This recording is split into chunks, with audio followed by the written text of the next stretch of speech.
saying things There's in a front of massive difference between being mean and asking to be nice. You are Hi, everyone. Welcome to our podcast, From Vision to Success. from vision to success, people. Where we discuss everything from the initial thought, the Initial goal, thought to the end result, to the end result and to everything in between. and the everything in between. He's so wonderful, right? Okay, I'm telling you right now. I don't understand what the problem is. He has been complaining. I have not been complaining. Yes, you have. You've been You're hearing like, the wrong. You've been hearing the wrong things. This is going to be a horrible podcast. I can feel it already. The anger, like it's honest. Obviously, we need this podcast because right now the evilness that's inside of me wants to come out and just chastise you and swear. I don't understand what he means. I told him when I got today that I have a goal to be nice to him. No. I had to rethink because last week I wasn't the nicest in front of a lot of people. Oh my gosh. I can take it. And then I was like, and then he called me and then he was all upset about it No, and told me no. he couldn't sleep and was like looking up at pictures because I called him Gru. To my defense, he was wearing the Gru scarf. It wasn't even, that's the Gru scarf right Put there. it on. Put it on so the people can see. I am totally not wearing. And so then we were wondering. Anyway, long story short, after I felt bad, and here we are in a new revised Maria. I hate this version. Why? I hate this version because you've swung the pendulum way to the left. This is not what I'm asking. So what are you? Tell me, what are you asking? First of what all, is to be a good friend to you? No, Tell me. We're gonna talk about that, and then, but that's not the point. The point is that she comes in the house. She's like, "Hi, Miguel. How are you? How was your day today? What? Is there anything that I can do to support you?" That is not bullet to the head. That is not Maria. I don't understand. I'm trying to be a supportive, kind friend. That's fine. You can be a supportive and kind friend, but that upstairs was a freak of nature. He was like, I'm like, what are you doing? She goes, I'm trying to be nicer to you. I go, how? that is me being nice. No, are you kidding me? So what would me being nice look like? Not that. We know what it is not. That is not. That is not. And so, and the thing is, when I said be nice, I don't mean be weird. Weird nice. That is not you. That is anybody that knows you. I don't understand. I'm like, here I am trying to be a good friend, a supportive friend. Yeah. Supportive friends, like freak. I fall down and be like, hey man, you need help? After I laugh. Yeah. Not, oh, I noticed you fallen. Do you require assistance? Can I touch you? Do I have your permission to touch you? Do I have your permission to help you up? I am approaching you slowly. Miguel, I'm not trying to scare you. I am not trying to scare you. This is, hey, you know what's so funny? I was actually upstairs when you text and you were like, yeah, I'm on my way. I'm like, yeah, I know. And then I was like, I am not leaving this spot because No. you're going to come in through the window and then scare me and all these different things. And so. Oh, I'm so excited. There is one last scare. It's going to happen. What? There is. That is what you said up to this date. No, we set a date. First of all, the end of February. You said that nothing has phased you, that you're like, oh, okay, there you are. And I feel like I owe it to our audience. I owe it to your family. I owe it to those around you to really, really give you a good scare so all of us can find that joy. You don't know a happy middle, do you? What do you mean? You're either being a horrible person, like embarrassing me in front of like 100 youth, and then all of a sudden they're all 45. chanting group. It was 45. It wasn't 100. It was a lot. Maybe 55 with the adult leaders. And yeah, so That's you pretty either know how to like completely embarrass, or just be this weird version of like friggin' whatever this is. I don't even know what this is. This is Okay, so we don't like this version. Is that what you're saying? No, I don't think anybody. What do you mean? I'm trying to be nice. Go home and do that to Mike. See how long that marriage lasts. So I guess people like me because of my spiciness in certain areas. No, I mean, sure, He's like- no, I mean, so I'm nice, but I'm like funny as well. Well, I'm funny to myself, and that's yeah. Just be Maria. Just don't be Maria all the time. like in front of people. Like, all right, fine. We're back to normal. are we back to normal? Sure. We'll try. I'll try to be normal. I don't know what normal is, but I'll try. Because I did put it in my mind to be nice to you, so now I have to like take that out. I know. You're weird of nice though. It's like it's the beginnings of a horror movie. It makes you feel uncomfortable, doesn't it? You have no idea. I could tell when I was doing it upstairs, and you're like looking at me like, "What is happening?" I could hear. Anyway, we're so excited to have you here. It's been a minute since we've been here. I know, but we are back. We weren't here last week, right? No. No, we weren't here last week. Sometimes, guys, it does happen where we have to miss a Monday or two. Just other commitments, things that come up and whatnot. But we do try to be here consistently. We enjoy this podcast. We love this podcast. So I'm putting it on silent. Perfect. Because I know how much that you hate that. I'm working through the things I dislike. So, no, it's okay. Almost as much as when people are late. Hey, I was not late. I got here at 10:55. 5 minutes to get ready. But what do we talk about? What was the discussion? 15 minutes. Okay. 15 minutes. 15 minutes. Then you're on time. Yes, I know. I'm working towards it. I'm not late. So I have to ask you, because now we've talked about your disease. Was my disease lateness? Being late. Yes. And so what happened today? Like, why were you late? I've been having difficulties like sleeping when I wake up, I feel exhausted. So I feel like right now, since I turned 40, I wanted to fight it, in all honesty. I wanted to fight that there was a change in like how much rest I needed and all this stuff. But I'm finding myself getting extremely tired during the day. And sometimes my joints hurt. And I have last week, I pulled my back. I know, right? I'm like, oh my gosh, let me not fall into everybody that's like, oh my gosh, 40 sucks. It does not suck. It's amazing. However, there is an adjustment period I feel like I have found with myself. Yep. And so last Tuesday I was working out and I like did something to my sciatic nerve. I didn't know it was my sciatic nerve until later on the week when people Sciatic nerve? Yeah, so we have a big nerve that goes from like the bottom to the top of our backs. And what happens is that if you pull it, there's burning, there's tingling, there's pain and all that. Okay. So that's what I did. I had a lot of pain on my left side and I had tingling down to my toes and like pain in my back. Yeah. And keep in mind, You need to go to the gym. What do you mean? You need to go to the gym and lift weights. I do lift weights. You don't lift weights. Listen. You lift 5-10 pounders. Those are not weights. Okay. You need to lift weights. Doctors have said, yes, you can do workouts at home. All that cardio stuff is good, but you need to develop muscle. You need to go to... I have muscle. I have developed so much muscle. Listen. Okay. And I lift up to 30 pounds. Okay, thank you. But no, I'm not going to do it right now, my body. And I don't have the time to go to the gym. And the gym is really not my jam right now. Not saying that I won't do it in the future. It's just right now with my schedule, Go right? with Mike. To the gym? Yeah. He likes his alone time. No, I'm not saying like lift with him. I'm not saying like, oh, I got you, babe. No, listen. I got you, babe. I'm saying like he does his thing, whatever, and then you do your thing. No, I think he thoroughly enjoys like that outside time without me. No, everybody does, but I'm not talking about that. Why is it so hot in here, man? I'm like sweating. It's your conscience. My conscience burning. Anyway, so yeah, go to the gym with him. Okay, long story short, I pulled it while I was stretching, so then I had to reset sort of what I did during the rest of the week, and I found out that it actually happens because you have tight hips.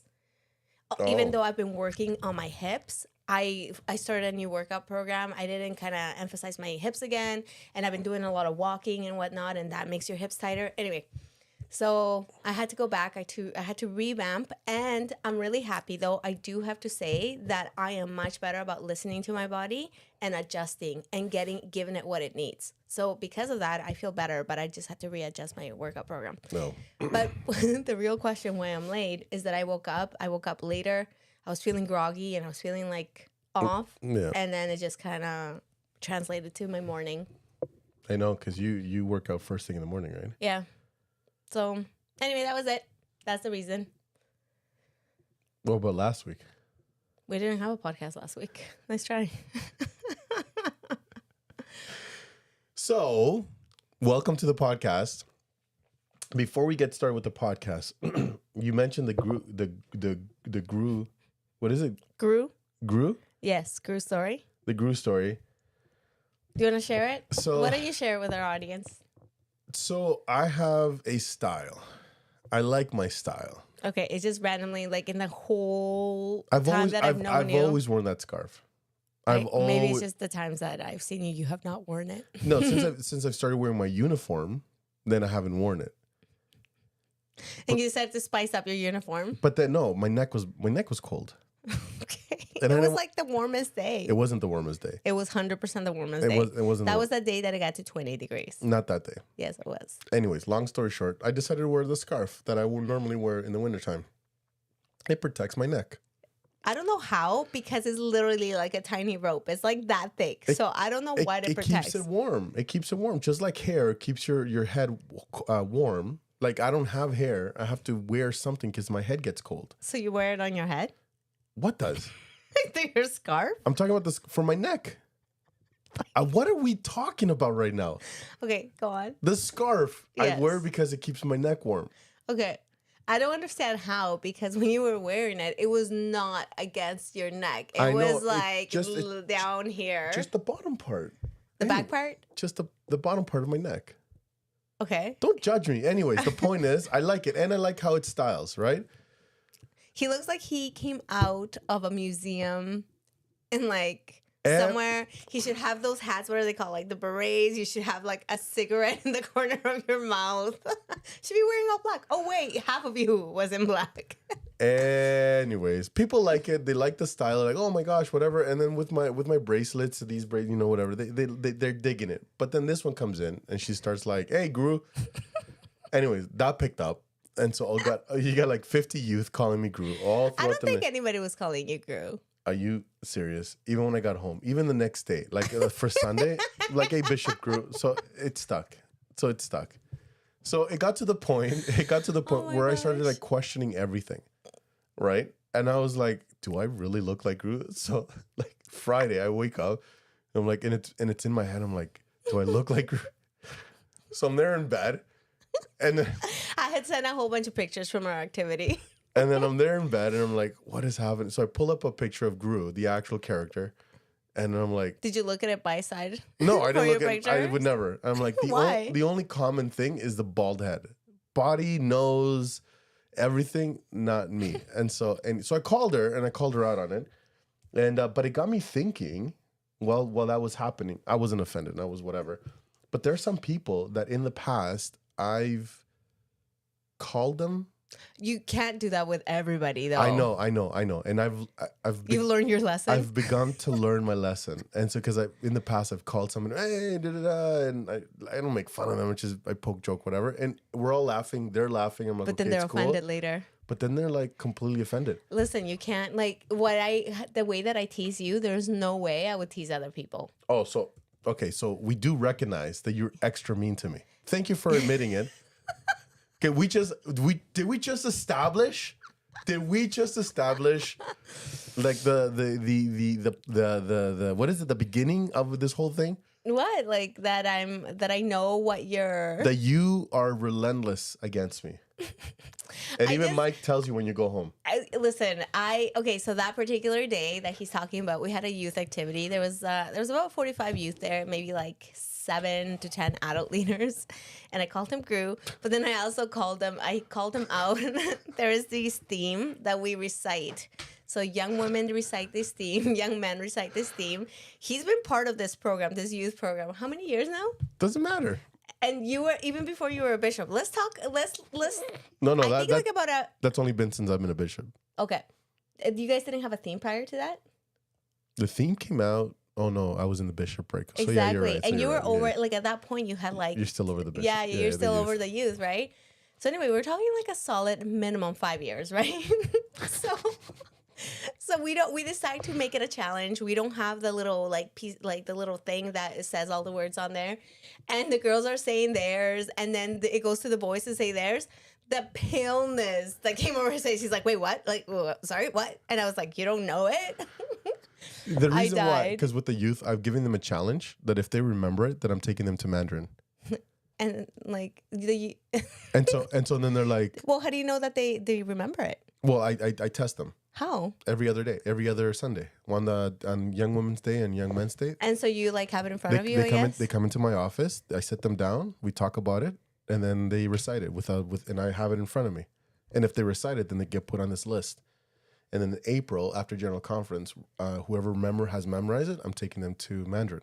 That's amazing. And so, and then they're like, and so it out of my pocket. It's not coming out of the ward budget, right? Like it's out of my pocket. Yeah. And so, and then one youth called me out and goes, "Do you know it?" I go, "Not yet." And he goes, "You're not eating with us." No, so please drop off the youth at the entrance. They will order and then come back to pay. That's what they're thinking that's gonna happen that day. So in their minds, I'm gonna go. I'm just gonna be in the corner, just drinking my water. And meanwhile, they're all eating, and because they've memorized it. All right, guys, just text me when you're done. Yeah. I'll come back and pay. Yeah. I'll be in the car. Yeah. Because it is my goal to memorize both young men and young women. And because you called me out.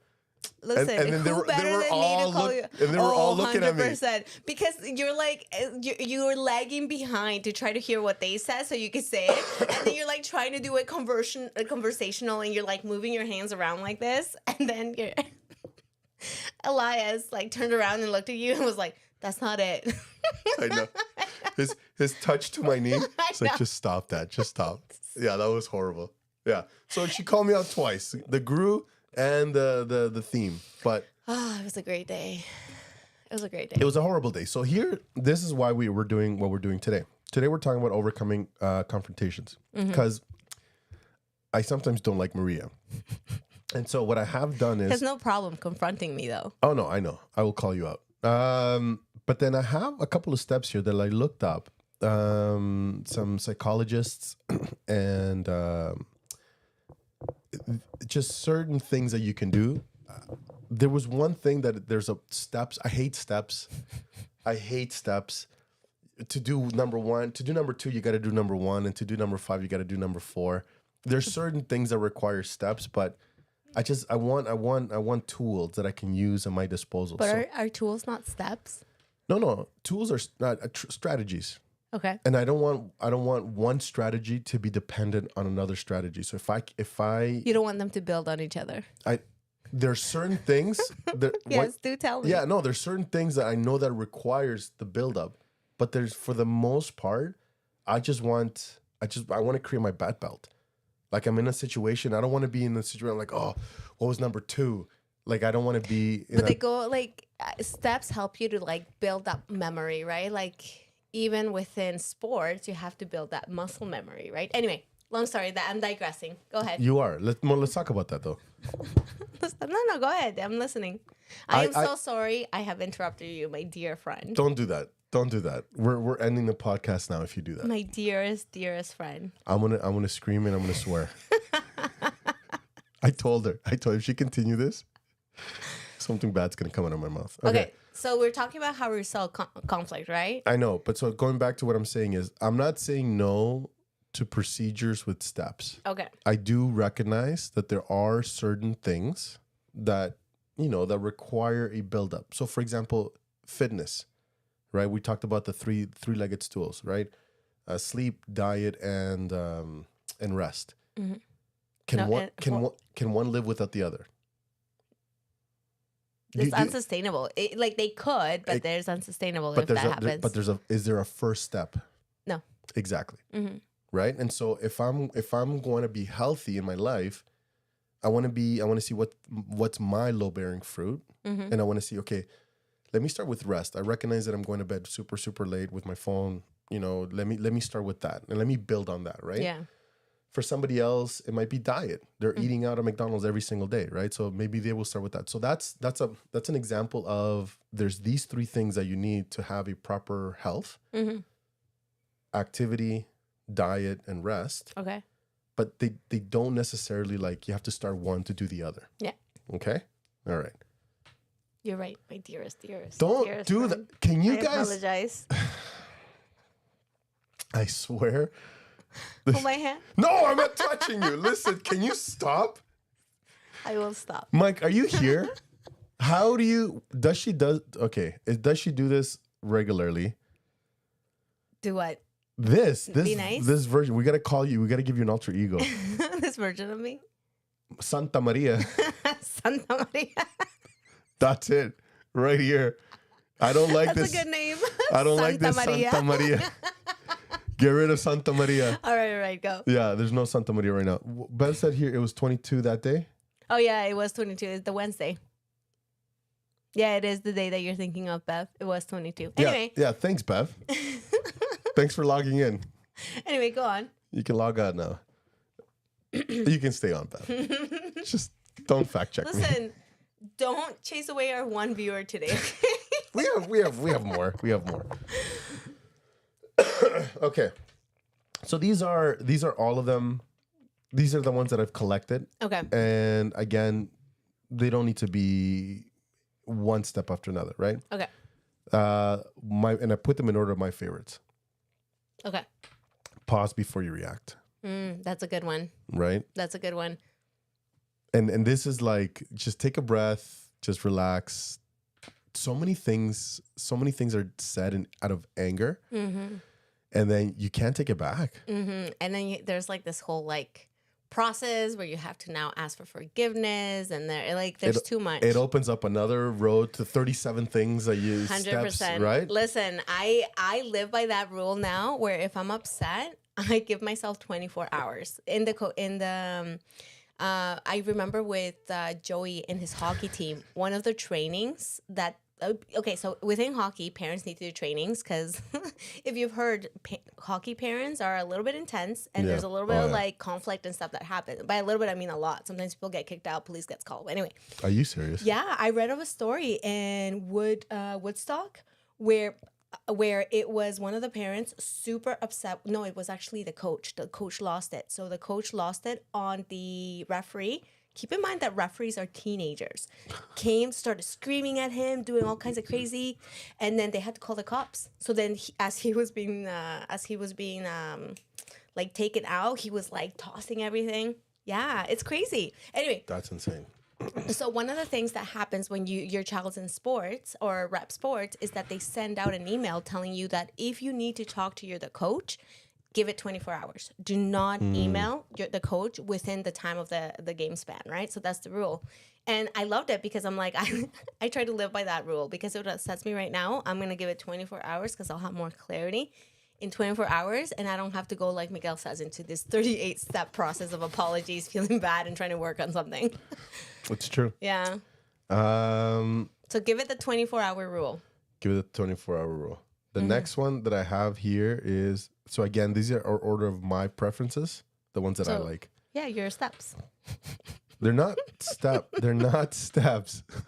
Go on. They're not steps. Yes, I totally agree. They're your steps. They're not everybody's. Everybody else can jump on it, whatever strategy, but this is your number one for you.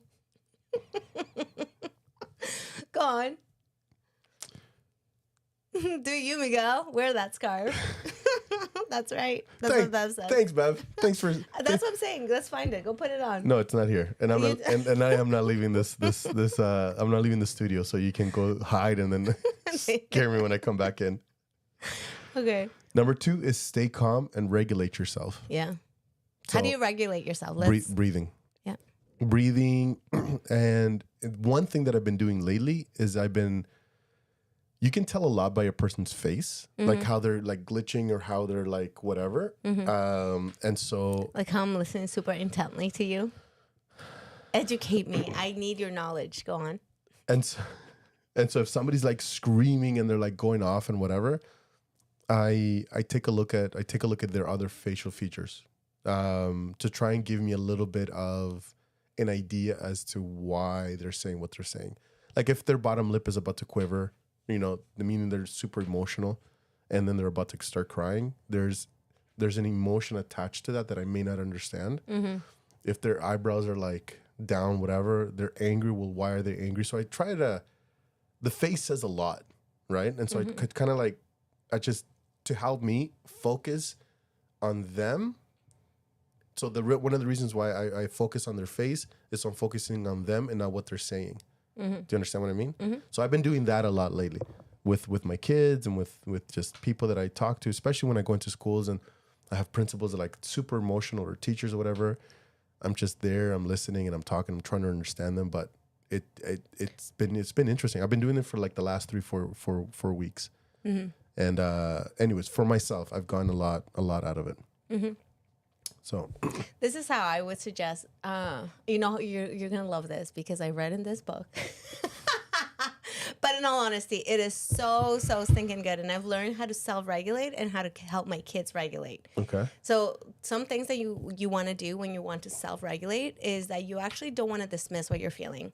If you're angry, be angry. Yeah, you've said that to me a couple of times. Yeah, like you gotta in your feels. Yeah, you gotta feel to heal, right? Because if we stuff it all in, then what happens is that we're just gonna burst out. It's just gonna explode on a different situation that we haven't resolved within ourselves. So feel the feels, but not only that, don't get stuck in just the feeling like, oh my gosh, I'm so angry because they did this, that, and the other. Okay. What you want to do is you want to take it back. Okay, what am I feeling? I'm feeling angry. I'm feeling sad. Or maybe you don't even know what you're feeling. Focus on the sensations. Are you feeling jittery? Are you feeling cold? Are you feeling tension? Are you feeling a knot in your throat? And then when you feel that, then this is what you do. You breathe into that sensation. When you breathe into that sensation, it expands the sensation and it helps it to dissolve. Yeah. Emotions are energy bubbles that are stuck within us. So as we breathe and we're able to inhale and exhale, like it actually farting. Sort of. in Miguel's terms, it's like farting, I guess. That's so gross. So when I 80% communication is nonverbal. Thank you, Mike. Thank you, Pineapple Mike. Thank you. Anyway, I'm glad you've logged on. So like Miguel said, breathe into it. Yeah. And then the second thing is that this is what I don't know if this is going to be part, but this is of what you say. Say it. But this is just some, like I did some research overcoming objections and stuff like that. And there's a bunch of things that popped up. And so I just took the ones that spoke to me. But I mean, it's not, we're not limited to these things, right? Okay. So maybe you have it on there, right? But I feel like within conflict, you cannot change the other person. What you need to be able to regulate and choose your attitude and choose your actions is within yourself.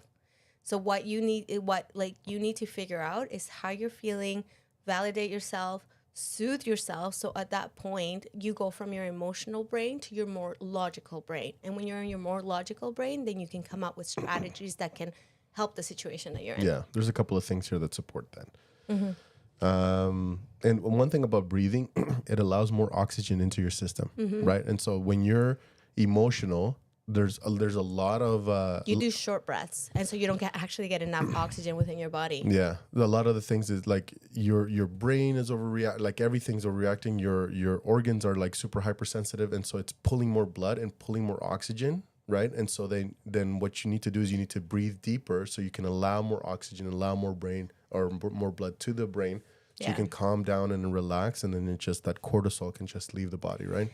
One of the things that I read is that it said that emotions and breathing go hand in hand. Absolutely. So when you feel relaxed, your breathing is deeper. When you're in stressful situations, if you notice, you hold your breath or you're doing short breaths. Yeah, I do that all the time. I hold my breath. Yeah. Yeah. When you when you were calling me Gru, I was like... is that why you looked like you had to go to the bathroom? Yeah, I tomato red because I was... I apologize. Yeah, my dear friend. I was farting my emotions. So gross. That's so gross. Is fart a swear word? I think that's the grossest word ever. Is it's it? not a swear I word. I like that word. I don't like that word. Really? Yeah. I said it upstairs, and my in-laws were like, "Oh my gosh, did you just say?" And I'm like, "Yeah, what's wrong with?" I grew up with that word. My friends and we used to say it all the time. Who farted? No, yeah, we used to say that. We used to say that all the time. It's such an ugly word. I think. But we used it as a substitute word instead of saying, because we didn't swear, like I didn't swear, right? So instead of saying the F word, you would go fart. Oh, fart! All the time. You know what? But Joey, my third, he's like, "Oh, fudge biscuits." Like. But I love that word. We used to say freak, flip, and then fart. Yeah. Those are the three words. And fart was my favorite one. We'd be dancing and like stubbing our tongue. Maybe normalize it to your in-laws. See what happens. Just keep saying it around. Just wear a shirt. Just says make fart great again. Yeah, and then have like an acronym for fart. Like something motivational. When you stub your toe, just fart it out. Feel the feels. Acknowledge how you feel. Oh. Recognize and take action. I don't know. I like that. Oh, we're working. People, get ready for that t-shirt. I like to fart. Such an ugly word, though. Seriously. Oh my gosh. Well, I have one. I have an acronym. Acronym that says leak. Yeah, I remember that one. Yeah, my students used to love that one. Take a leak. Anytime that you're stressed, just take a leak, which is conflict resolution. 5 steps.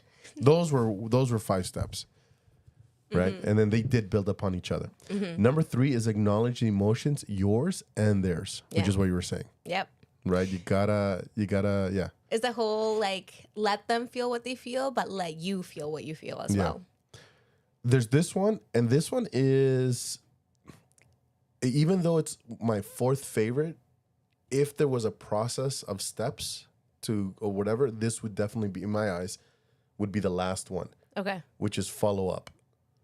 So if there's conflict between like you and I, don't just let it simmer. Like, let's talk it out. Let's do whatever. But and then go our separate ways. Sleep it out, kind of thing. Have a good night's rest. Good night's rest, right? You in your home and me in my house. Well, I wasn't thinking anything. No, like I know. that. I'm just a face that you made. Like, I just Can you just not make it weird? It's not weird. The face that you made. I didn't make any face. Anyways, I was not thinking. So I used to have a companion, like a missionary companion. He says that the difference between a good day and a bad day is a good night's rest. He would always say, sleep it out. So just sleep it out, whatever that. But he says here, just follow up. Being like, hey, are we good? Like, is there anything else that you've been feeling that you want to talk it out? Yeah, because then if we do a confrontation and then we go our separate ways, the last thing on my mind is going to be you and I having this conversation. Yeah, if we don't see each other again, then yes, that would be the last conversation. Right. But even if, right, like let's say we get into a big, huge argument now. The next time we talk, would be the Friday's podcast, right? It'd be so weird. So if you and I, like whatever. We should get into a fight just to see how like. Oh, we're in a fight now. Don't worry. But anyways, and so we're always in a fight. We're always in a fight. Listen, let's be real here. You and I, we're that eye in Jupiter, that hurricane. that just thousands of years, right? We are that hurricane, Jupiter's eye, right? So, but tomorrow, between today and tomorrow, I'll be thinking, this is what she said, this is how she felt, this is how I felt, and other emotions may come to mind. And so always follow up and be like, hey, are you okay? Listen, since we talked yesterday, I also thought of this, whatever. So always do a follow-up because there might be more things in the back end. That would be something that I would not want to do. Yeah, you have to. Yeah, I wouldn't want to, though. And I'll tell you why. It's so uncomfortable. Are we good? Having that conversation? Hey, are we good? That's an important conversation. Yeah. Yeah, I know it is, right? But it's just like that discomfort of like perhaps even hashing it out again. No. It's not hashing it out. It's just making sure that all that was said needed to be said. Because there's nothing lingering, right? Because the worst thing about confrontation is when you just brush it underneath the carpet and you're expecting it just to go away. You talked about it and all this other stuff, whatever. But if there's no closure, and so the follow-up allows for closure. If there's no closure, can you still move on from confrontation? I can't. I don't know if that's the right answer. Please don't follow my advice. But if there's no closure, I am in a couple of situations right now that I have not had any closure. And they're still bothering you. And it's still bothering me because I haven't said my piece. This person thinks that just they can say whatever they want. They can say whatever they want and then just walk away and be like, okay, we're good. And then do that a couple of times, multiple times in my life. And then just like every time they see me, it's like, hey, we're still friends. We're buddies. Da, da, da. It's just like, dude, like. You need to have that like. I need to have not confrontation. I need to have closure. 100%. And so you talking to them would be closure regardless of what the... Exactly. Okay. Exactly. So me talking to them would give me the closure that I need, that I've made my peace, and I'm willing to accept whatever outcome, whether we continue being best friends / family, or whether we just decide to go our separate ways and then that's it. But I need closure. And until I have it, it's always festering inside of me. 100%. See, for me, I have learned because I've had a few conflicts in my life. By a few, I mean quite a bit. Bev's like, it's me, isn't it? It's not you, Bev. I promise it's not you. I love you to the moon and back. Some of your comments are hurtful, but I mean, we're good. We're good. I promise we're good. We're good. But for me, okay, so for me, I have realized that I wanted closure so bad in certain situations that I've been in, but the person was unwilling, not wanting, like all that. And so at that point, it became more about me moving on. Like, you know what I mean? So I don't have full closure in certain situations that I've gone through. So when I say closure, I don't mean resolution. No, exactly. Because sometimes the resolution is to have a season of separation, right? But what if the closure? Oh yeah, I guess, right? Like I'm just trying to think. For me, I guess in a sense, closure means exactly to know how the breakdown happened or what happened. Yeah, right? I could care less about that. For me, the closure is you need to know how I feel, and then for me, closure is I need to tell you. I need to let you know what's on my mind. How did you make me feel? What did you do? I didn't like that. Yeah. Right, and then you need to stop. Like, this is how I feel. Like, how I feel. I'm pouring on my heart. Right. Yes. If I can do that, I'm good. I'm good. And then whatever comes, if it means you and I are never friends again, or if it means we strengthen our relationship, then that's great. But the closure for me is I gotta let you know how I feel. Because then, if not, I'm just like living life. I'm like, I wish I can say this to this person. I wish I can be here, and I wish I can tell them, and I wish and it's always like that, and I can't let it go because I haven't had that closure.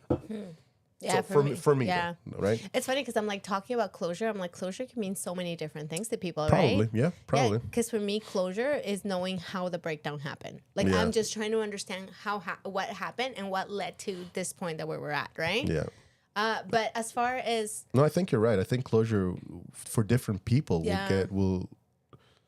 for different people will get closure different ways, right? And whatever it means to them. Yeah. Like I realized with regards to just letting people know how I feel, or like having that closure in a sense of how I feel and how it hurt me and like all that stuff, journaling has helped me a lot when it comes to that. Because then I've poured out everything, like my anger, my feelings, my sensations. Like, I've been able to be mean and be like, but then after everything comes out, then it's like that moment of clarity, right? And that moment of acceptance and that moment of like, okay, like, where do we go from here, right? Yeah. So I think for me, that has helped. It's just maybe even for the understanding where the breakdown happened, journaling could also help me. Yeah. Yeah. So then these next ones, because I really want to get to some scenarios here. I'm just going to go through them quickly. Stop me if one really stands out. Okay. Listen to understand, not to respond. That's a Stephen R. Covey principle. You've mentioned that a couple of times. Use I statement. I know you're huge on that. Yeah, because if you don't use I statements, then the other person gets even more defensive. Yeah. Find common grounds, right? Focus on the issue, not on the person. And then at the end of the day, agree to disagree. Right? I think our world would be so much better if we just agreed to disagree. Because we don't see the world the same way, right? And we all see the world depending on how we grew up, the experiences that we've had, what we've gone through, you know, like that's what gives us the color glasses that we have. Yeah. I got a question for you. I'm worried because the smirk that you have, I'm like, ugh. And you know what worries me too? Because I'm like, you know a lot about my life. So I'm like, I would never, I would never put you on the spot like other people would do. Excuse you, I would never put you in the spot. You did it on Wednesday. Oh yeah, but that's different. How is that different? Because it's like based on your dress, like how you're dressed. I would never put you on the spot based on conversations we've had. And how many youth came to my defense when you were like calling me out on my scarf? They're like, I don't know, did they? Yeah. Who? Chioema? No. Oh, Raquel said that she liked your style. Raquel loved it. Raquel was like, "Oh, that's my niece now." Yeah, 100%. And she even called me uncle. And she does call you uncle. She said, "Uncle, I like it," and I'm like, oh. Uncle. She calls me uncle. Oh, this girl. But she's won my heart, dude. Listen, she is wonderful. Yeah. I'm like, we have some good conversations. I love our conversations. Yeah, anyway, you should listen to her. Do you know that we have a, so obviously she's not allowed to date till she's 16, but we have some strategies. I'm like, okay, when you go through your first breakup, you're going to text me this word wherever you are. I'm going to pick you up. We have this plan set in place. Yeah, I'm like, you do know that when you have your first like dating experience, that your heart will be broken, right? You're gonna have, I'm like, you're gonna have all these negative feels, but that's okay. Tell her that uncle will find the guy with all my Latino friends and their hydraulics and bats. And you'll come in like all your yeah, with all my Chicano gear, right? We're like, orale vato, you mess with my niece. I chew you, man. I chew you. Okay. Anyway, go on. I had a really good question for you. Have you ever? Oh no! Where is it? What's the question? Tell us. Oh, here we go. If confrontation. Okay, I'm worried about this question. It's a fun question. Okay. If confrontation was a sport, what position would you play? A linebacker, football. Let me tell you, I tend to, when I was younger, I was much, much more confrontational than I am now. I am not nearly as confrontational. Actually, I'm not confrontational now. I am better, but I am not afraid of having conflict. That is hilarious. But I'm like, I feel like that goes, though. I'd be a linebacker from football. I would be a batter. I'm telling you right now. Because I would decide where to swing or how to swing. Okay.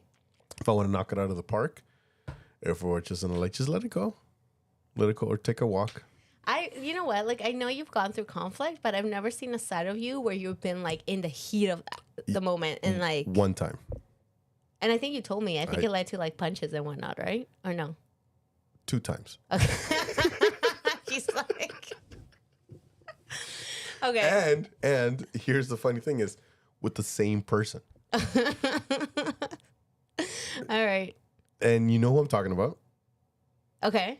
I think I know. You'll have to tell me after. So the person that I got physical with. I thought it was a work person. No. Oh, it was somebody else? Yeah.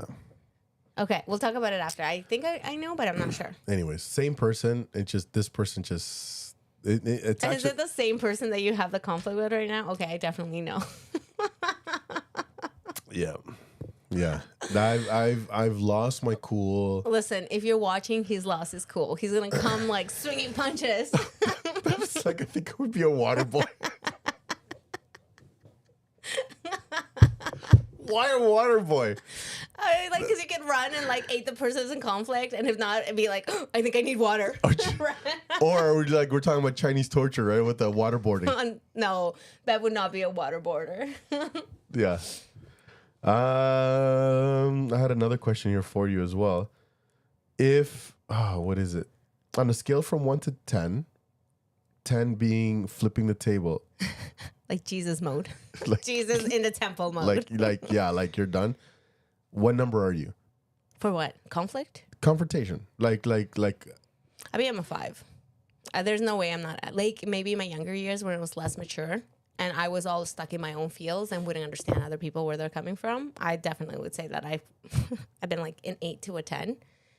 Yeah. But now a 5. What about you? I would be like a 2 or a 3. I hate confrontation. Look at you. See? I'm trying to be a peacemaker, but here's the thing: is I'm an instigator though. that I am. Oh my gosh, I will throw fire in gasoline. That's horrible. You know that, right? Gasoline and fire just to see what happens. If there's like. Well, yeah. You're like, when they say stop anyway, so let me just speed up the process. Dude, it's about to go down, right? And then I got front row seats. Why wouldn't I do it? Oh my gosh, that's horrible. You know that, right? No, but not all the time. Just with the people I know. Oh, man. Here we go. I had another one here. Okay, to be honest, what is the pettiest? No, here it is. Have you ever won a confrontation? Mm-hmm. And then immediately regretted it? Probably. I'm thinking with Mike. Like with Mike or overall?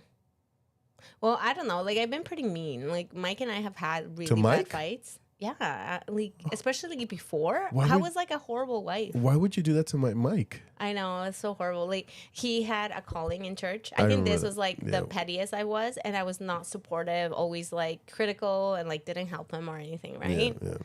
Yeah. So and then I remember having fights where I just like drag things on and on and on, right? Has anybody contacted Mike For what? from the stake? For what do you know? I know. Do you know? I know I really hope it's what I'm thinking, because I've been like praying for this, but I'm not sure. I'm not sure if it's the same thing. I don't know. Listen, I hope I so. shouldn't be saying anything. Especially here, man. I know. Why would you say Like- that? Mike, have they contacted you? Please let us know. Because I had during state conference, actually, when there was some changes, I Yeah. had a thought, and I was like, I hope it's with regards to this. Don't say this. Don't say it. No, I'm not. Yeah. This is just between you and I and Dude. our viewers. Guys, don't say anything, okay? I'm live. If you go to our church, please don't say anything. Let's keep it Please. between us. Listen. This is our what secret? Like in a good way, you know. Sometimes secrets could be bad. This is a good secret. I got so many strikes on me. Oh my gosh. Oh, friggin' what's her name? She's in Young Women's now. She was Julie, Cynthia. yeah, Cynthia. So Cynthia comes up to me. She goes, "I've been watching your podcast," and I'm like, "Oh no." And I'm like, "Yeah, Cynthia, if you are watching us, we yeah." love you. Yeah. I just want to say that. Oh, I love Cynthia. And I want to say that please disregard some of the questionable things that we do say in there. We are human, very, very human. And sometimes we get off air and we're like, wait, what? What happened? Oh yeah, and I still have to apologize. Remember 2 weeks ago we did an I'm sorry episode, For what? and I'm like, I'm not gonna do it at the end. Oh, yeah. Who was it? Don't worry about it. But anyways, so she goes, so she comes up to me. She goes, "You have 2 strikes already?" And I go, "Yeah." She goes, "What are they?" And I'm like, "I'm not." She's like, tell me. I know. She's like, "I'm watching." All right, cool. I love Cynthia. She's amazing. I'm excited she's in the Young Women's too. For sure. Here's some scenarios that I want to actually discuss, Okay. because I know that some of our viewers might find themselves in these positions, and then they need to know what to do. Okay. They need to know what to do. So Yes. workplace conflict. What do you do with workplace conflict? You and a colleague have different approaches to solving a problem, Okay. and it's affecting the team's progress. Dang. So this is a big conflict. Yeah. Well, sometimes even just like when we have an opinion, we want support. First thing we're looking for is who can sustain us, who can support us. Mm-hmm. And if 2 people have an opinions and they're strong opinions and they're looking to support from the team, then all of a sudden you're starting to get people divided. Okay, so this is my thought, and I don't know if it's the right thought to have or like, but I think so often we approach conflict as a means of self-validation. We want to be right, and we want people to see why we're right, Yeah. right? But when you go into conflict, there's 2 things that can happen. Either you win and you're right, or you choose to do what's right, which is 2 different things, right? So you have to get clear on what your own needs are. Because right now, it's clouded by emotion, it's clouded by annoyance, it's clouded by what you need and what you want, and you're angry with regards to what people are not giving you, Yeah. right? So if you get clear on what you need, and then you're able to meet those needs on your own, then you'll be able to have more clear conversation with the other person. Also, if it's at work, you got to put work first. You got to see like what are the goals of the business? What are the goals and what we're working for? What are we working towards? Is there a way that we can collaborate instead of doing one or the other? Is there a way that we can work together and make something even better than our like current proposals? Okay. That's the way that I approach it. Okay. Parent-child confrontation. Ooh, I love that. A teenager lashes out after being told that they can't go to a party. What do you do? You let them lash out. I think sometimes as parents, what we try to do is we are uncomfortable with our kids being angry with us. So we Yeah. want to be angry with them because we're like, how dare you get angry with us? Do you know who I am? But that's not the right approach, because Yeah, also yeah. you don't want to squash your kids' like emotions, right? Anger is okay. It's just there are ways to do it healthy and there are ways to do it unhealthy. Also, as a parent, we gotta like walk back and ensure that we're not in a place where we are trying to fix the problem, and we feel so uncomfortable, and we don't want our kids to be angry with us or uncomfortable, that we decide to change like what we said. That we're like, okay, you're so angry with me and I feel uncomfortable, or like, I don't want you angry with me, so go ahead, you can go to the party, right? So we don't want that. Oh, yeah. You want to, again, same thing. That's a horrible parenting. Like, yeah, and it happens. It happens because we're uncomfortable with how our kids feel. And I want to tell you guys something. So I just made a comment right now. It's going to be taken the wrong way. But listen, when I say horrible parenting, what I'm talking about is this. If you are giving your child what they want because they're having a lash out, that is not a good parenting skill. It's like feeding into a tantrum. It's it's building the wrong muscle, right? Mm-hmm. It's building a wrong muscle. It's because this child now is believing that all they have to do next time to get anything that they want is have a lash out, is having a tantrum, is screaming and crying and yelling and swearing and doing all these different things, because they know in the back of their minds, I'm going to get what I want or what I need all the time. And that's not real life, because what's going to happen is if they're doing this in the house, they're going to do this at school and they're going to do this at work. Oh my gosh, yes. I'm like, let's build resilient adults, because there's so much complaints about our future generation, our current generation. Yeah. But let's take a step back and realize who parented them. Right. It was our generation that parented them. Right. So now, if you're going to change your mind because they've come forward and then they're like, they've articulated what this party is, that the parents are going to be there present at all times. Maybe there's okay, well, what time's the party ending? At 11? Well, let's agree to be back at 10 and whatever. And then there's compromise, and then there's communication, and then you go back on like, no, you're not going.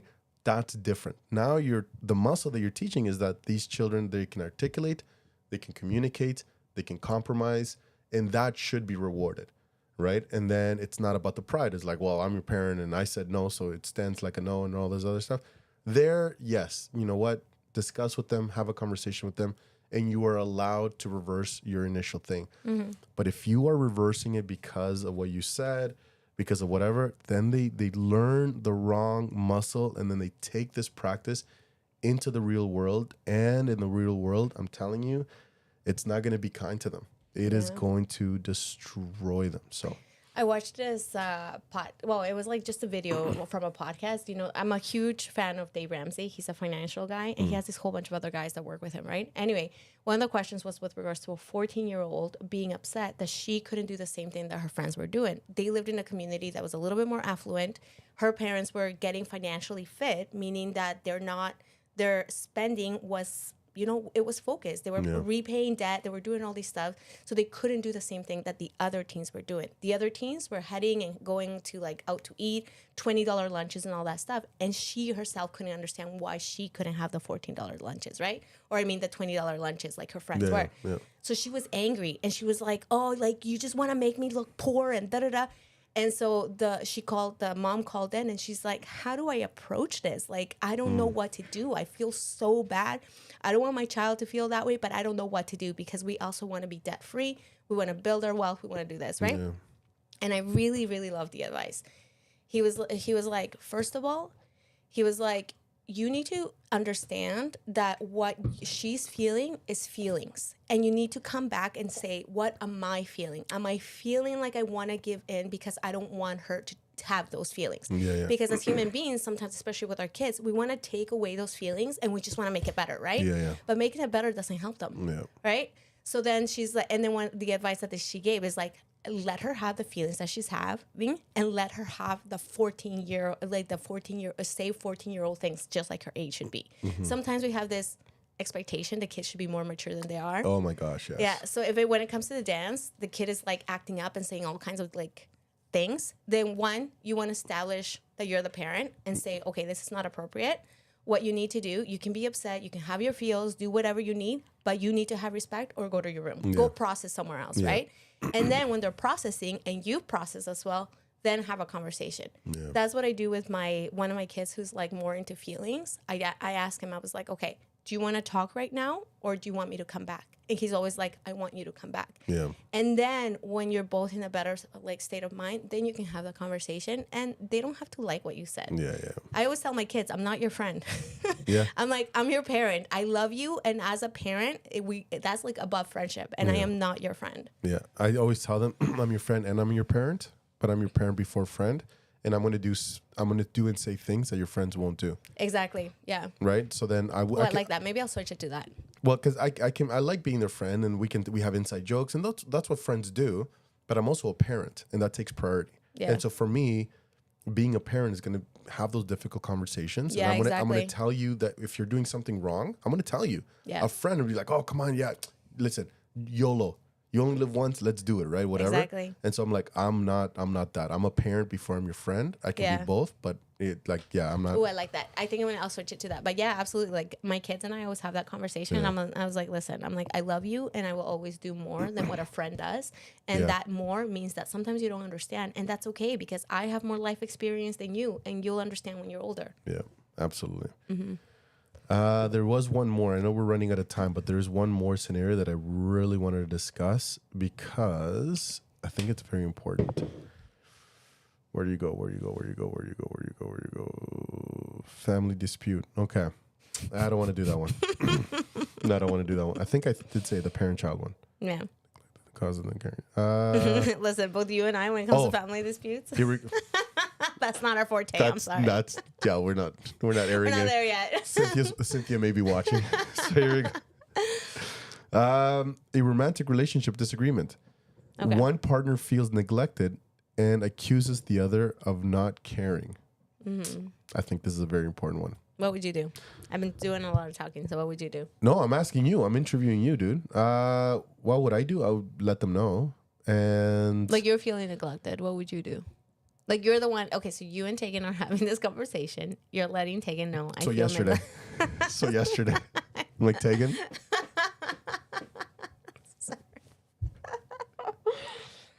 Oh my gosh, that's a hard.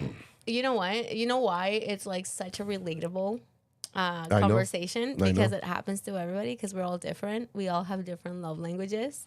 So the way we experience love is different, right? But communication is important. So if you're feeling that, you got to say it. So I'm not gonna lie. We've had this conversation before. Yeah. Like we've had these conversations before. I'm like, Mike and I have it on the regular. And love you, Mike.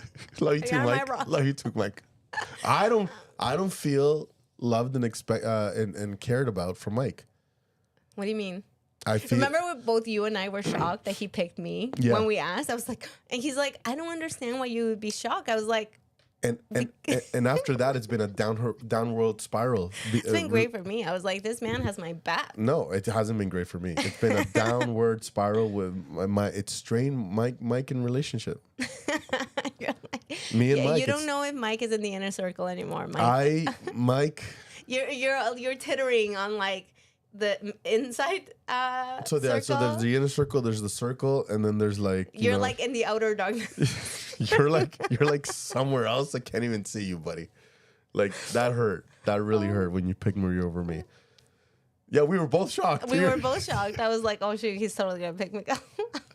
He's like, I don't understand why. I'm like, I don't even know why I would think that. So we've had these conversations before.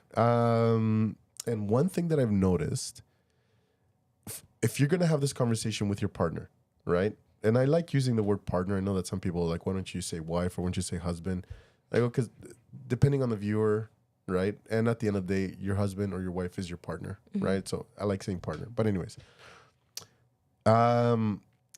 if you're having this conversation with your partner that you don't feel cared about or listened to, and that your feelings are neglect, my number one thing that I would highly, highly, highly recommend is make sure that the environment is prepared for growth. Yeah. You cannot be having this conversation in the middle of making breakfast, lunch, or dinner.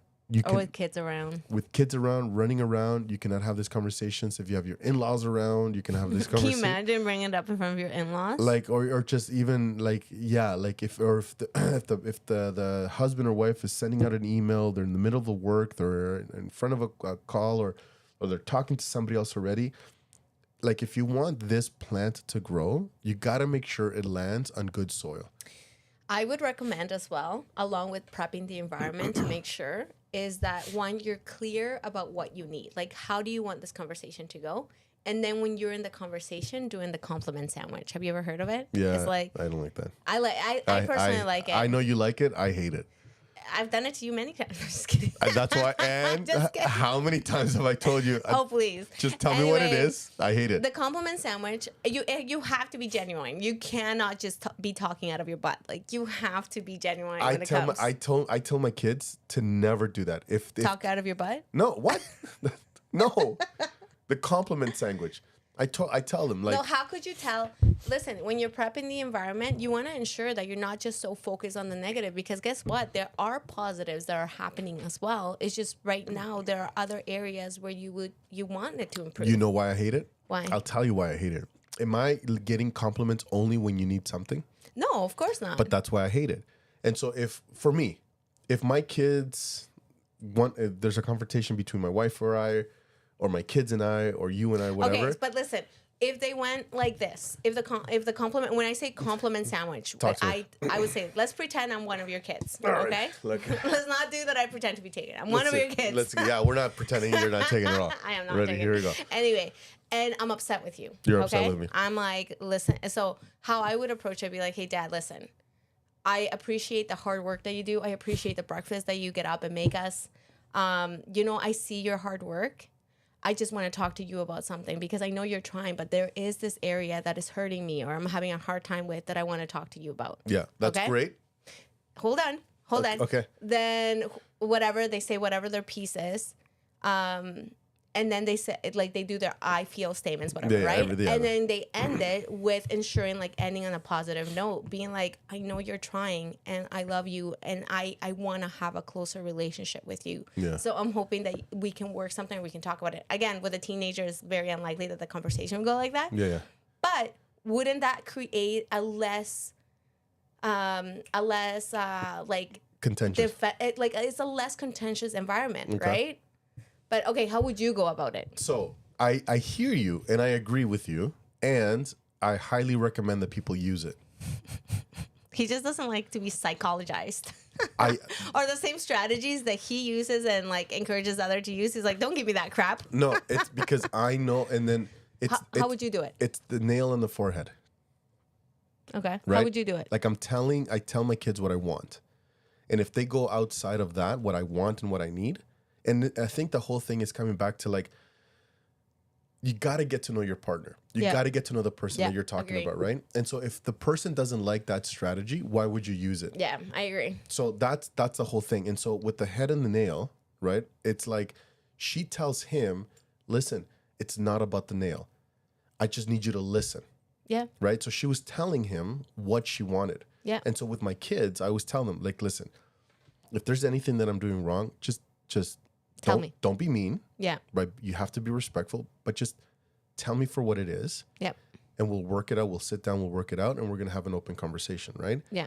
But if the only times that I'm getting compliments from my kids is when they want to be confrontational or when they need something or whatever the case is, then I don't like that. I want them to say thank you when there's nothing attached to it. Yeah. So for me, in my head, this is what I need.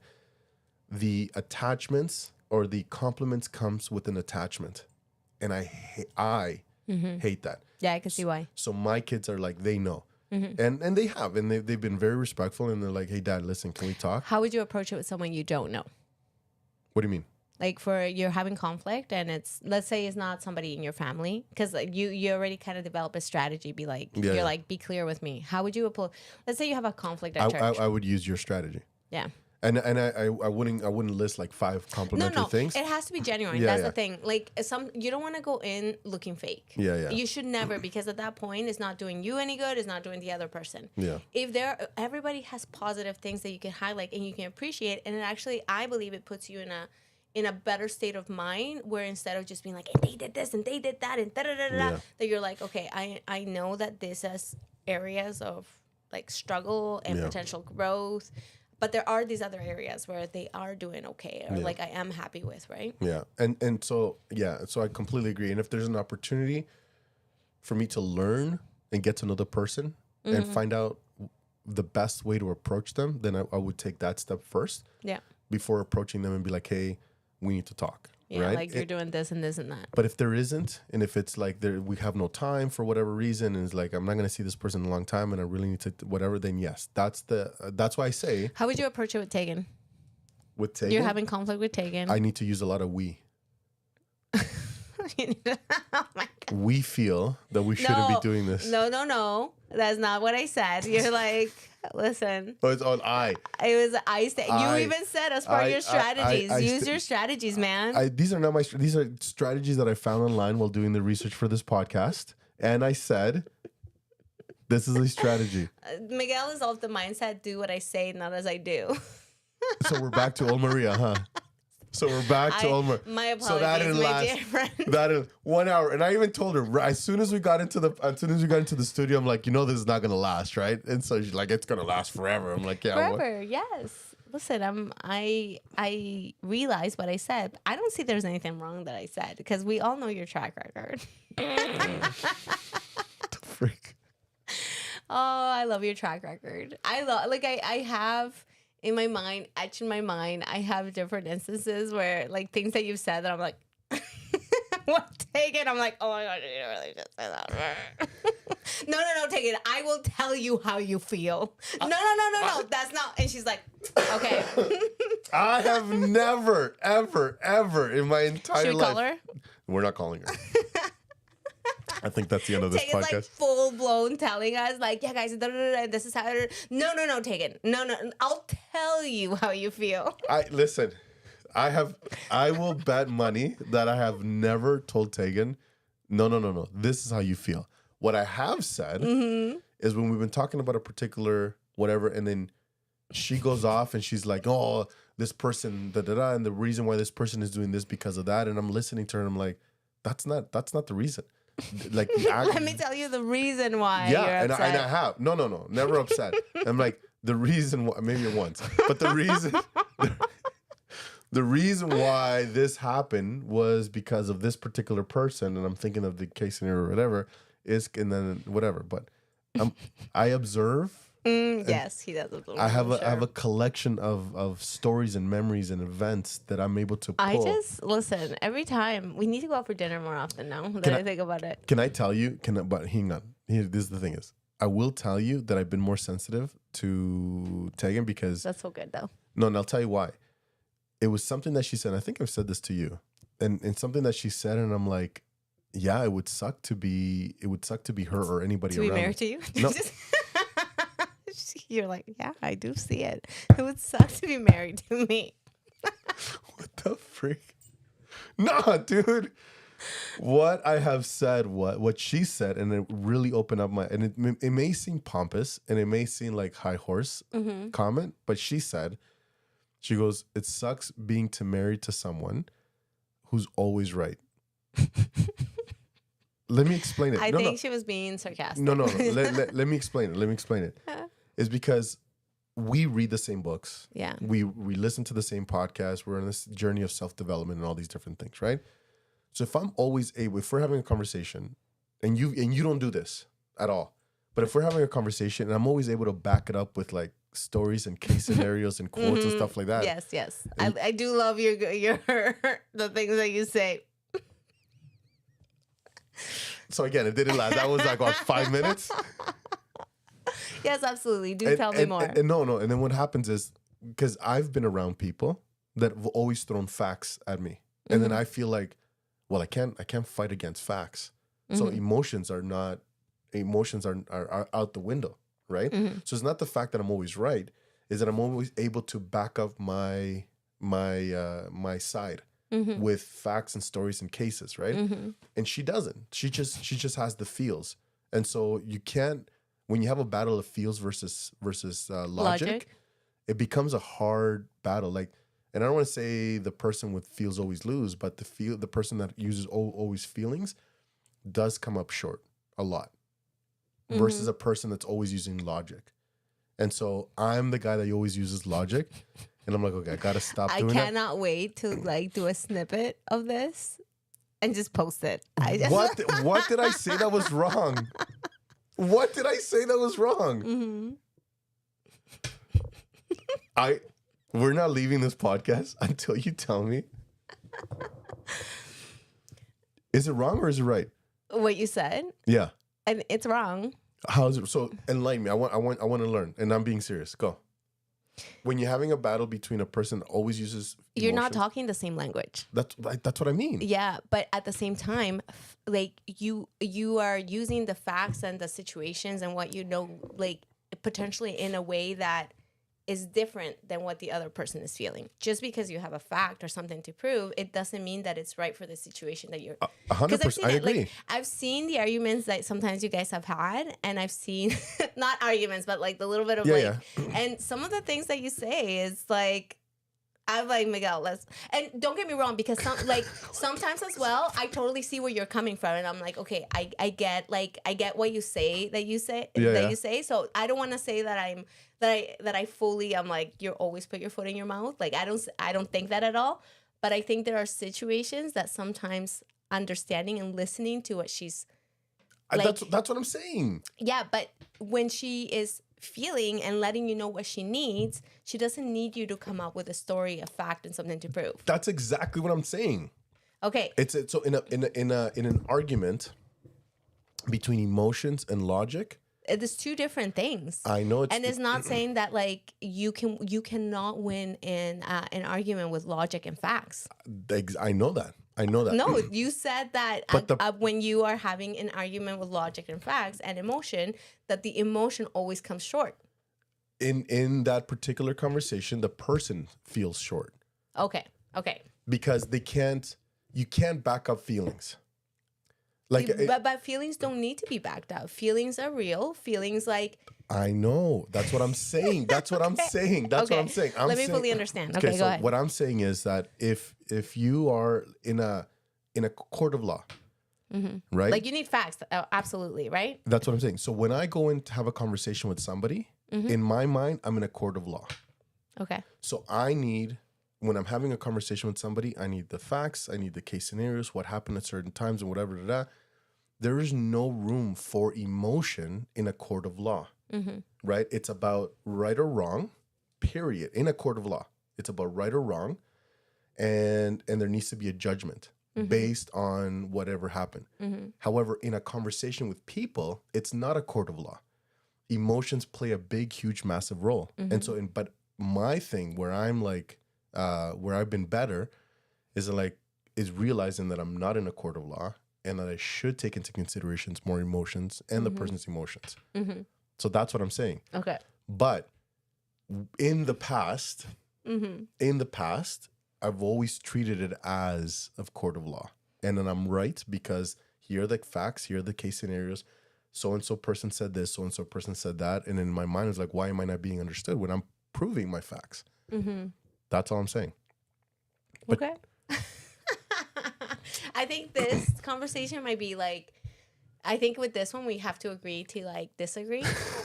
I honestly do, but I think it's mostly that we are different, right? Like I am more I'm more emotion based. You are more logic based, I'm very right? logical based, yeah. So I'm like,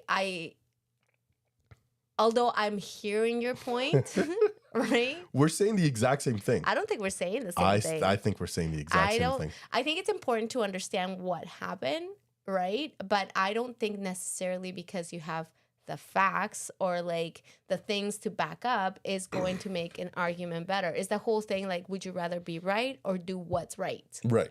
I agree. So, and when you go into with that sense or that thought, your facts or your situations. Or I'm not saying I'm right here. You know that, right?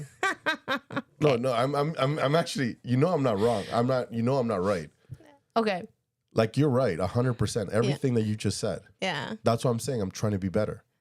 Okay. It's like I'm being crucified for something. No. I was trying to understand because I'm like. I said in the past. But I don't want to like put myself up on a pedestal. I've used because this is what she said. Yes. Was she being for reals though? I think she was, 100%.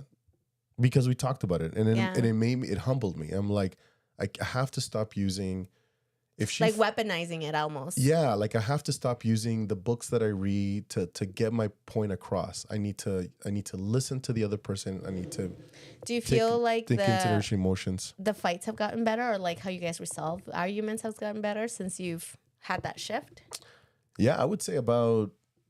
I don't think we haven't argued in about 2 weeks since last time I was here. I think. Oh my gosh, That's pretty good. 2 weeks. That's really, no, really good. I want to say it's been a.